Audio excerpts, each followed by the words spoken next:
ځکه نبی علیه السلام وی هغه شی صدقه کوي چې تاسې ته محبوب ول.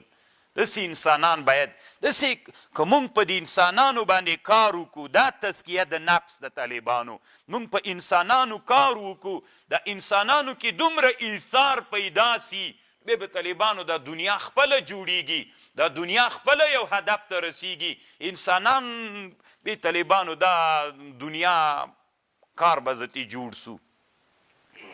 نو الله عز وجل دې موږ هم داسې تربیت کی چې لن تنالوا البر حتی تنفقوا مما تحبون. بیا طالبانو دا روح البیان مولا چې دا ډیر بحث په تزکیه د نفس باندې کوي خپل تفسیر کې. نو بیا شعر راوړی فارسی باندې، دل بدست آور حج اکبر است، دل بدست آور حج اکبر است، د یو چا زړه لاس ته راوړه دا حج اکبر ده. عوامو مولایانو وی حج اکبر پسې ګرځي، د یو چا زړه لاس ته راوړه دا حج اکبر ده. از هزاران کعبه یک دل بهتر است، له زر وارو کعبو ته د کعبې ته تګ نه دا بهتر ده چې د یو انسان مسلمان زړه لاس ته راوړي.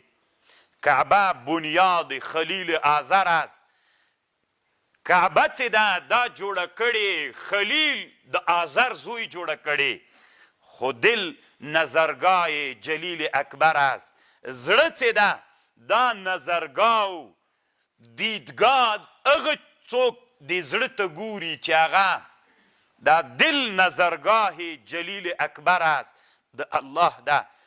نو الله دې طالبانو مونږ دې ته تابع وګرځئ چې د انسانانو زړونو باندې کار وکړو. طالبانو ورونو تاسې دې ته فکر وي، کله کله انسانان دې ته مغرور سي چې زه والا په زور دا کار وکړم. طالبانو په زور نه کیږي، انسانان باید د زړونو له لاسه مات سي، زړونه د انسانانو لاس ته راوړي. کعبه بنیاد خلیل آزر است، دل نظرگاه جلیل اکبر است. څومره طالبانو خوندوره. نو الله عز وجل دې موږ او تاسې دغسې انسانان جوړ کړي. الله دې موږ ته په قرآن عمل